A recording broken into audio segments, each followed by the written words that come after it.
Hi, my name is Jackie, and our group is explaining the Chapter 312 work scheduling problem, example number 16, one of the multiple real-world problems that you see linear programming.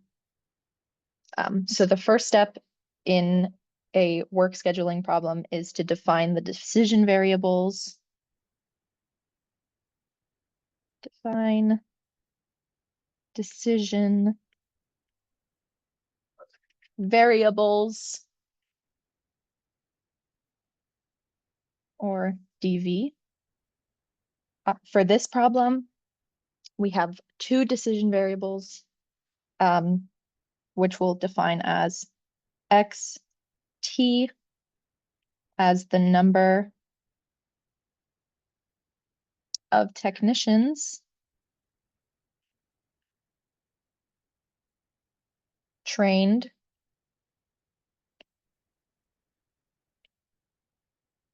during month T. And then we have YT, which will represent the number of experienced technicians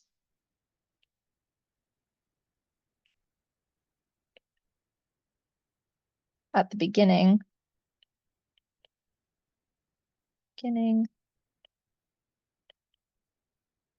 of month T.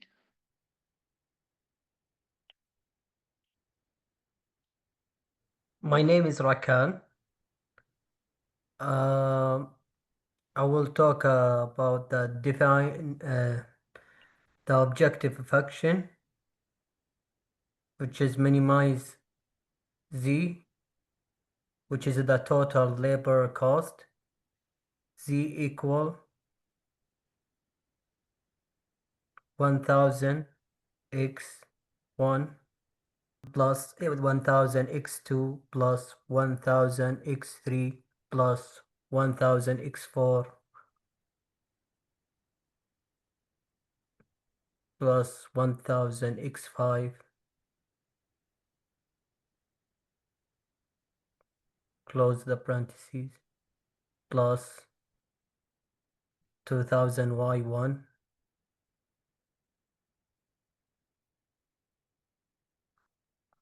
plus 2000 y2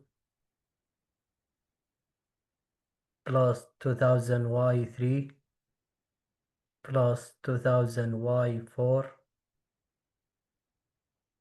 plus 2000 y5.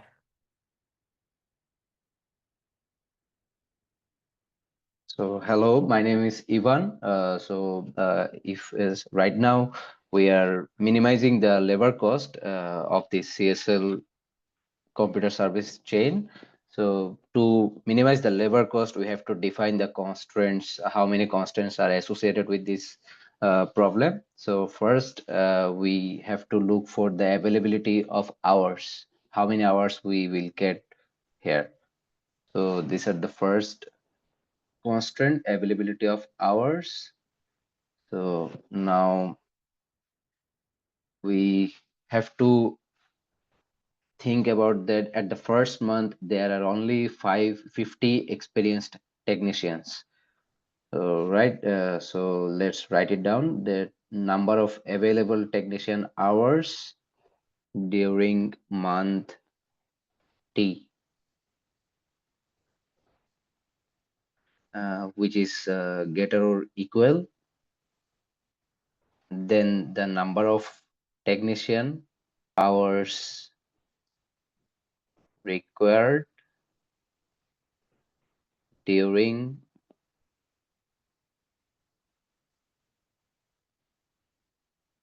month T. So before calculating this, we have to also remember that each trainee requires 50 hours of experienced technician time, and each skilled technician is available for 160 hours per month. So right now, if we want to calculate the constraint, we can write so number of available technician hours during month T is equal to 160 into YT subtracted by 50 into XT. So where T belongs to 1, 2, 3, 4, and 5. Okay. So right now, so hours available in month 1 it is gonna be 160 into Y1 minus 50 into X1, which is obviously get greater or equal 6,000. So 6,000, okay, in month 2, and similarly we can do for the month 2, month 3, month 4, and month 5. So in month 2 it's gonna be 160 into Y2 minus 15 to X2, which is greater or equal 7,000. And in month 3 it is gonna be 160 into Y3 into minus 15 to X3, which is greater or equal 8,000. And in month 4 it's gonna be 160 into Y4 minus 15 to X4 is greater or equal 9,500. And then in month 5 it is 160 into Y5 minus 15 to X5 is greater or equal 11,000. Okay, now let's get to the technicians availability constraint. We have to see how many technicians are available in the whole in each month. So we are gonna define this constraint name is technicians availability. So let's say experienced technician available at beginning of month T is equal to experienced technician available at the previous month, which is gonna be T minus 1, and which is added by technicians trained during that month, during that previous month, and subtracted by experienced technician who quit in the previous month, of course, in month T minus 1 of course also. So we have to see that in problems they are mentioned at the end of each month 5% of experienced technicians quit. Okay, so if we talk about in January month, the experienced technicians, it has already mentioned in the problem, it is gonna be 50 workers. So Y1 is equal to 50. And in February, similarly, we can write in February, it's gonna be Y2 equal to Y1 plus X1 subtracted by 0.05 into Y1.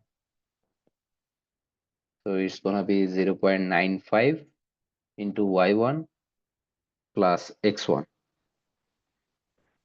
Similarly, in March, we can also write Y3 is equal to Y2 plus X1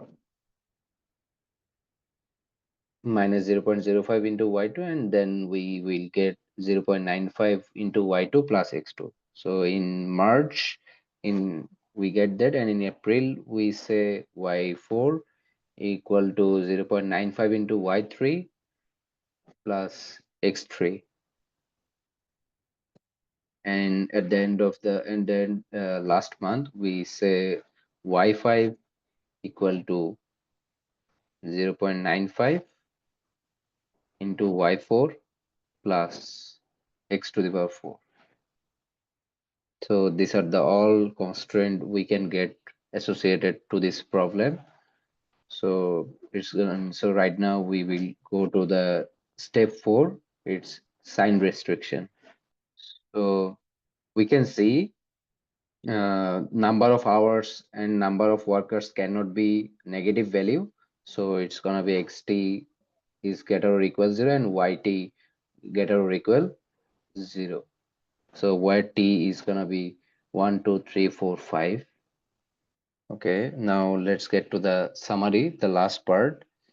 So the objective function to minimize the labor cost is, of course, minimize z equal to 1000 into x1 plus 1000 into x2 plus 1000 into x3 added by 1000 into x to the power of x4 added by 1000 into x to the power of x5 and added by 2000 y1 plus 2000 into y2 plus 2000 into y3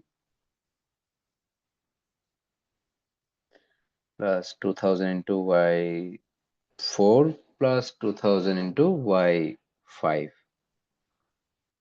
Okay, subject to 160 into y1 minus 15 to x1 is greater or equal 6000,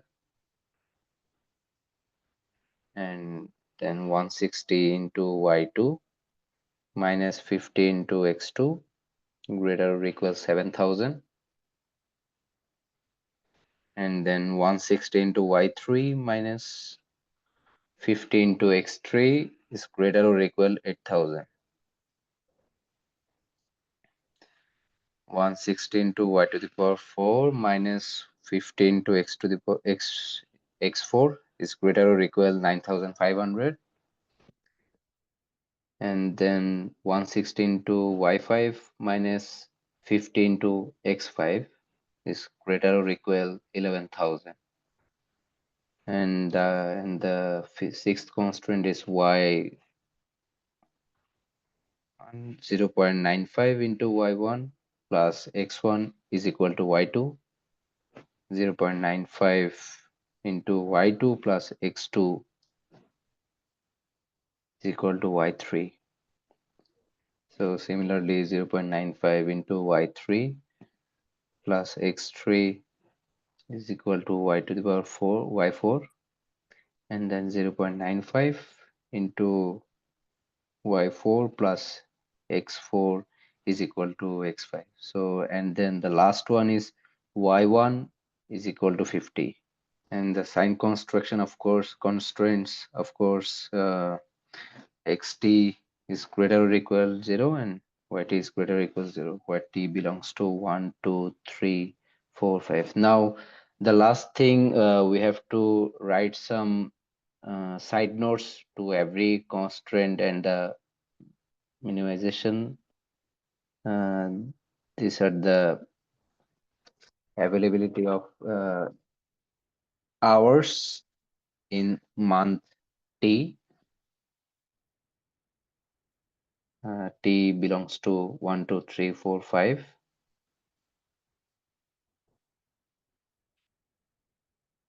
And the last constraints, last 5 constraints are the constraints technicians availability in month T.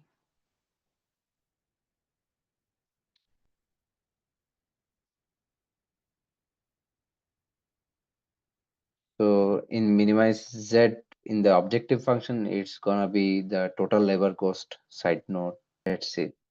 So this is the whole summary of our problem. We have done together to we have solved this problem together.